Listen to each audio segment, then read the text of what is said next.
शिक्षक आणि शिक्षकेतर कर्मचाऱ्यांचं आंदोलन सुरू आहे। 7व्या वेतन आयोगानुसार पेन्शन देण्यासाठी हे आंदोलन सुरू आहे। आणि जर 7व्या वेतन आयोगानुसार शिक्षकांना पैसे द्यायला सरकारकडे पैसे नसतील तर मग लाडकी बहीण योजना बंद करा असं मुंबई उच्च न्यायालयानं आज सरकारला सुनावलं।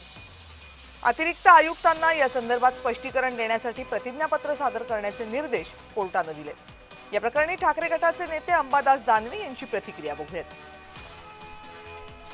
अशा योजना चालवणं काही चुकीचं असं नाही म्हणता येणार, पण आपल्याकडे ग्रामीण भागात मान आतापासून पांघरून घ्यावं अशा पद्धतीने आपल्याकडे म्हणून तशा पद्धतीने आर्थिक स्थिती नसताना मताच्या लालचेपायी योजना येणं हे चुकीचंच आहे।